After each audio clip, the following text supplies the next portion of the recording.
আসসালামু আলাইকুম। শুনছেন কিয়ম কোরআনিক মেসেজ ইউটিউব চ্যানেল। আজ কথা বলছি আশুরার দিন করণীয় এবং বর্জনীয় বিষয় নিয়ে। আজকে সমাজ যখন অবলম্বন করবেন তখন দেখবেন এই আশুরা নিয়ে মানুষ পথভ্রষ্ট হচ্ছে, আশুরা নিয়ে বড় বড় গুনাহ করছেন। এবং আল্লাহ যে বলছেন অনুমান ভিত্তিক আবাদত করো না, সেই আবাদতগুলি করছেন। আল্লাহ বলছেন যা কোরআনে নেই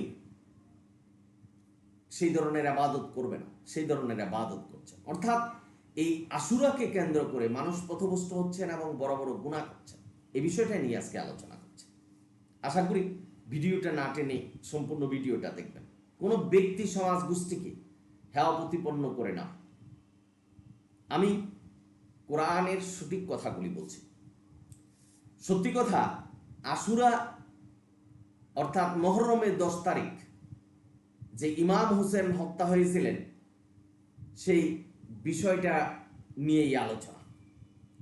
বিভিন্ন কবি, সাহিত্যিক এবং যারা ইসলামের বই লিখেন, বই লিখে অর্থ উপার্জন করেন, তারা এই বিষয়টাকে বাড়িয়ে মর্মান্তিক করে মানুষের কাছে তুলে ধরছেন, যেটা অনেকটাই সত্যি না।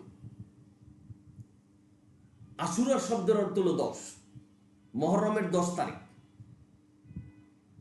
সালামুন আলা মুহাম্মদের নাতি অর্থাৎ ফাতেমার ছেলে হুসেন মৃত্যুবরণ করেছেন। কার হাতে? ইয়াজিদ মুআবিয়াদের হাতে। তারাও মুসলমান ছিল, ইমাম হুসেনও মুসলমান। মুসলমানই ক্ষমতার পাওয়ার অর্থাৎ গভর্নর হওয়ার প্রতিযোগিতায় একজন হত্যা হয়েছে। এই ঘটনা আপনারা সম্পূর্ণ জানেন, আমি বিস্তারিতভাবে যাচ্ছি। ইমাম হুসেন এই মুহররমের 10 তারিখে যখন মৃত্যুবরণ করেন কারবালার ময়দানে, অর্থাৎ তাকে হত্যা করা হয়, সেই সময় সালামুন আলা মুহাম্মদের সাথে যারা একান্ত জড়িত ছিলেন, যে সাহাবীগুলি ছিলেন, তারাও জীবিত ছিল। কিন্তু তারা কিন্তু ইমাম হুসেনের সাথে জড়িত ছিল না। এটা কোনো ধর্মযুদ্ধ নয়, ক্ষমতার লোভ এবং হত্যা। সুতরাং এই ইমাম হুসেন মুহররমের 10 তারিখে হত্যা হয়েছে, এই দিন আমাদের ইবাদত করতে হবে, রোজা রাখতে হবে, এই ধরনের নির্দেশনা কোরআন দেয়। আল্লাহ কোরআনে বলেনি, কোন আয়াতে বলেনি। আর কোন ব্যক্তির হত্যার জন্য ইবাদত করতে হবে এরকম কোন ইসলামের বিধান নেই।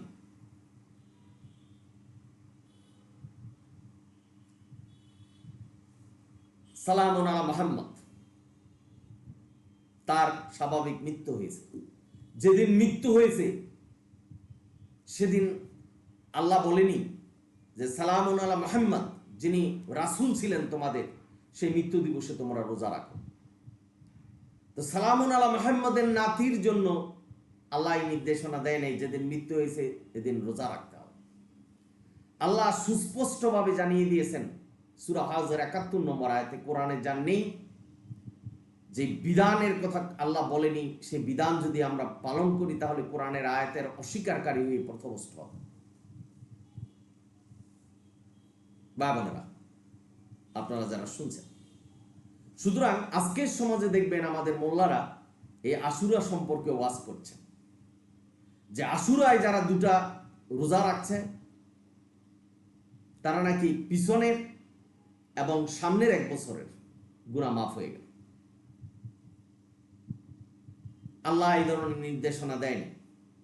সামনের 1 বছরের গুনাহ যদি মাফ হয়ে যায়, মানুষ তো মুক্ত হলো, তখন ওই 1 বছর জেনা, বেবিচার, চুরি, ডাকাতি সবকিছু করবে, কারণ গুনাহ তো মাফ হয়ে গেল। আমাদের দেশের এই প্রচলিত সমাজে মোল্লারা যে ওয়াজ করছেন, চিন্তা ভাবনা ছাড়াই ওয়াজ করছেন। একটা ওয়াজ শুনে যদি তারা মনে করে যে আমি আশুরার দিন 2টা রোজা রাখলাম, আমার সামনের 1 বছরের গুনাহ মাফ হয়ে গেল, আমি এখন যা খুশি সুদ, ঘুষ, চুরি, ডাকাতি, জেনা, বেবিচার যা আছে আমি করব, কারণ আমার তো গুনাহ মাফ হয়ে গেল। আবার 1 বছর পরে আশুরা আসবো, আবার 2টা রোজা রাখবো, যা খুশি তাই করবো। এটা হলো তাদের ওয়াজে বোঝা যাচ্ছে যে পাপ করার জন্য মানুষকে উৎসাহ যোগাচ্ছে। সম্পূর্ণ ভুল এবং ভ্রান্তি উপস্থাপন করছেন মানুষের সামনে। আল্লাহ বলছেন, আমি যেটা প্রচার করিনি, যেটা কোরআনে বলিনি, সেটা যদি প্রচার করা হয়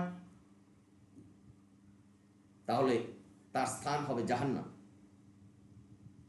আল্লাহ কার কত বড় পাগড়ি আর কার কত বড় দাড়ি সে বিষয়ে বিবেচনা করবেন না। বিবেচনা হলো আল্লাহর নির্দেশনা আপনি কিভাবে মানলেন। আমি আগেই বলেছি, কোন ব্যক্তি সমাজ গোষ্ঠীকে হাওয়া প্রতিপন্ন করার জন্য না। আল্লাহ বলছেন, কুতিলাল খাররাসুন, ধ্বংস হোক যারা অনুমান ভিত্তিক ইবাদত করে। আজকে সমাজে মানুষ নিজেদেরকে আঘাত করে আশুরা পালন করছেন, বিভিন্নভাবে তাজিয়া মিছিল বাহির করছেন সমাজে। যারা জড়িত এবং যারা বিশ্বাস করছেন এই বিষয়ে, তারা কিভাবে পথভ্রষ্ট হচ্ছেন বিবেচনাটা আপনাদের। আল্লাহ সূরা মুমিনুন 34 নম্বর আয়াতে বলছেন, কোন মানুষের আনুগত্য করা যাবে না। আপনি কারবালায় ইমাম হোসেন হত্যা হয়েছে সেজন্য রোজা রাখবেন, এবং ওই রোজা রাখলে আগের এবং পিছনের গুনাহ মাফ হয়ে যাচ্ছে, এই যে বিধান আল্লাহ দেয় নাই মানুষের বানানো, এটা যদি আপনি মনে করেন আর সেই অনুসারে ইবাদত করেন, আপনি পথভ্রষ্ট হবেন এবং আপনার সঠিক ইবাদতগুলি ধ্বংস করবেন। কারণ আল্লাহ কোরআনে বলছেন শুধু কোরআনকেই অনুসরণ করতে হবে। কোরআনে আশুরার রোজা রাখতে হবে, বা আশুরার রোজা রাখলে আপনি আগের পিছনের গুনাহ মাফ হয়ে যাবে, এই ধরনের নির্দেশনা নেই। এগুলি মানুষের বানানো এবং মানুষকে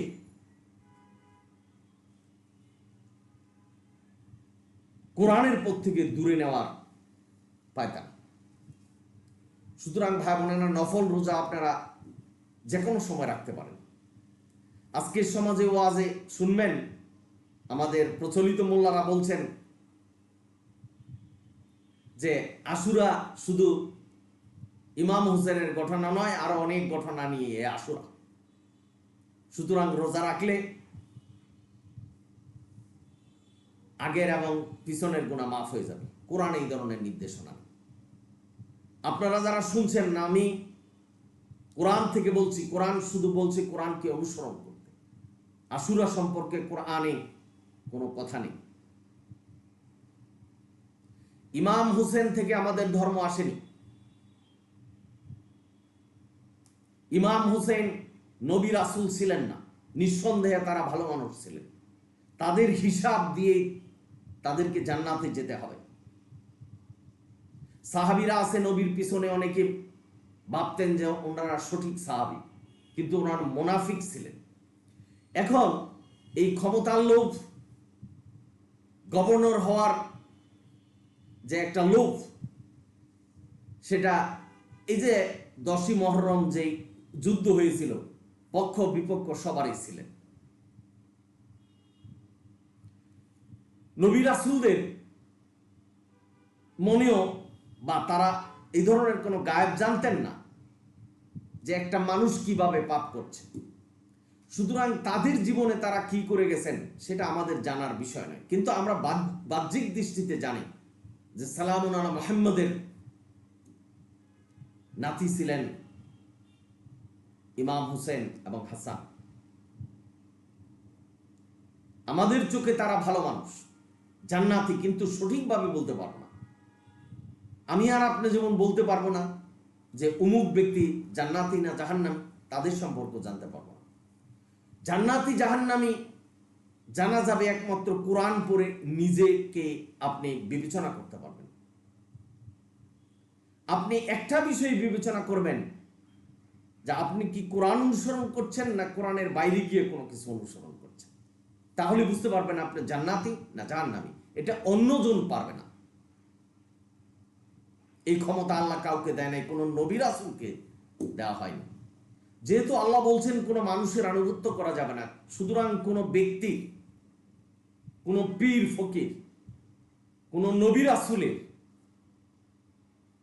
জন্মদিন বা মৃত্যুদিন রোজা রাখলে আগের এবং পিছনের গুনাহ মাফ হয়ে যাবে, এই ধরনের নির্দেশনা আল্লাহ দেন। ইমাম হোসেনকে হত্যা করা হয়েছিল, সেই জন্য আল্লাহ বিচার করবেন। কতটুক সত্য কতটুক মিথ্যা, কার মনে কি ছিল, সেই বিষয়টা নিয়ে আল্লাহ বিবেচনা করবেন, বিচার করবেন। সালামুন আলা মুহাম্মদ কে আল্লাহ বলছেন যে তুমি যদি কোরআনের বাইরে চলে যাও তোমার জীবন ধমনী কেটে ফেলা হবে। এটার অর্থ কি? যে মুহাম্মদকে সতর্ক করেছেন, তুমিও যদি কোরআনের বাইরে চলে যাও তুমিও বিপদগ্রস্ত হবে। সুতরাং ইমাম হোসেন কেন, এই দুনিয়াতে যত মানুষ আছে সকলেরই আল্লাহর সম্মুখে সত্য কর্মের এবং সত্যবাদী হয়ে আল্লাহর মতো করে ইবাদত করে কোরআনের মানদণ্ডজয়ী হয়ে জান্নাতে যেতে হবে। সুতরাং এই আশুরার দিন রোজা রাখলে, দুটি রোজা রাখলে আগের এবং পিছনের গুনাহ মাফ হয়ে যাবে, এই ধরনের নির্দেশনা আল্লাহ দেন। নবীর নামে মিথ্যা বলছেন যে নবী এই আশুরা সম্পর্কে রোজা রেখেছে। এটা হলো ইমাম হোসেনের হত্যাকাণ্ডের পূর্বে অনেক ঘটনার পরিপ্রেক্ষিতে নাকি আশুরা, এই ধরনের নির্দেশনা কোরআন দেন। আজকে সমাজে নবীর নামে অনেক মিথ্যা কথা বলছে। মানুষের ভিতরে ব্যবসায়িক একটা চিন্তাধারা, মানুষকে কিভাবে প্রভাবিত করা যায়, মানুষকে কিভাবে দুর্বল পয়েন্টে আঘাত দিয়ে তাদের কাছ থেকে ব্যবসা করে নেওয়া যায়, এ হলো আজকের সমাজে চলছে। সুতরাং আমার এ বিষয়ে কথা বলার উদ্দেশ্যই হলো যে এটা কোরআন বহির্ভূত ইবাদত, কোরআনের নির্দেশনা নেই এই ইবাদত করার জন্য। সুতরাং সওয়াবের আশায় যদি ইবাদত করেন তাহলে পথভ্রষ্ট হবেন। নফল নামাজ আপনি যে কোনো নামাজ এবং রোজা আপনি রাখতে পারেন, কিন্তু এই মুহররমের উদ্দেশ্য করে রোজা রাখবেন, সব গুনাহ মাফ হয়ে যাবে। আমাদের সমাজে এই ধরনের অনেক লোক আছে যারা সঠিকভাবে নামাজ রোজা করছেন না, ফজরের নামাজ পড়ছেন না। তারা আশুরার দিন আসলে রান্নাবাড়ি করছেন, গরিব মানুষকে খাওয়াচ্ছেন, নিজেরা খাচ্ছেন, বলছেন যে এই আশুরার দিন আমরা এই খাবার খাদ্য ফকির মিসকিনকে দিচ্ছি, নিজেরা খাচ্ছি, আমাদের সকল গুনাহ মাফ হয়ে গেল। না ভাই, এই ধরনের নির্দেশনা নেই, আপনারা যারা শুনছেন। সুতরাং আমি কোরআন ভিত্তিক আলোচনা করছি, যেহেতু কোরআনে এটা নেই। কোরআনে সুস্পষ্ট বর্ণনা আছে যে কোরআনে যা নেই সেটা যদি ইবাদত হিসাবে মানা হয় পথভ্রষ্ট হতে হবে। সুন্নত বলতে কোনো কিছু নেই। আজকের সমাজে নবীর সুন্নত আল্লাহর ফরজ, মানে শিরক করা হচ্ছে। নবী যা করতেন আল্লাহর নির্দেশনা পালন করতেন, নবী নিজে বানিয়ে কোনো নির্দেশনা পালন করেন নাই এবং তার সাহাবীদেরকে বলেন এই যে এটা পালন করো। আপনারা যারা শুনছেন, সুতরাং পথভ্রষ্ট হবেন না। মানুষের প্রচারণায় মোহে পড়ে এবং খুব লোভ করে যে এই ইবাদতটা করলে আগের পিছনের গুনাহ মাফ হয়ে যাচ্ছে, তাতে কি হয়? আল্লাহ যে বিধান দিয়েছেন সেই বিধানকে অপমান করা হয়। কারণ এটা আল্লাহর বিধান নয়। আল্লাহ কোনো বিধানে বলে নাই যে সামনের 1 বছরের গুনাহ মাফ হয়ে যাবে, কিন্তু মানুষের বানানোর বিধানে বলছেন যে সামনের 1 বছরের গুনাহ মাফ হয়ে যাবে। আপনারা যারা শুনছেন সকলেই ভালো থাকবেন, সুন্দর থাকবেন। যদি ভিডিও ভালো লাগে সাবস্ক্রাইব এবং শেয়ার করবেন। এই আশুরার দিন রোজা রাখতে হবে এই ধরনের নির্দেশনা নেই, কোরআনে নেই। আল্লাহ সুস্পষ্টভাবে বলছেন যে অনুমান ভিত্তিক যারা ইবাদত করে, কোরআনের বহির্ভূত, কোরআনের নাই এমন কিছু ইবাদত করে, তার স্থান জাহান্নামে। সূরা হজ 71 নম্বর আয়াত। আল্লাহ কোরআনে বলে দিয়েছেন আমি কোরআনে কোনো কিছুকে বাদ দিইনি। এই আশুরার দিন যদি আমাদের রোজা রাখতে হতো, আল্লাহ জানিয়ে দিতেন। সূরা আনামের 38 নম্বর আয়াতে বলছে কোরআনে কোনো কিছুকে বাদ দেওয়া হয়নি। সুতরাং আমাদের জান্নাতে যাওয়ার জন্য, আল্লাহর নৈকট্য লাভের জন্য আল্লাহ যে বিধান দিয়েছেন সেটাই যথেষ্ট। কোরআনকে যথেষ্ট মানতে হবে এবং পূর্ণাঙ্গ কিতাব মানতে হবে। এর যদি তিল পরিমাণ ব্যতিক্রম হয়, আপনি পথভ্রষ্ট হবেন। সকলেই ভালো থাকুন।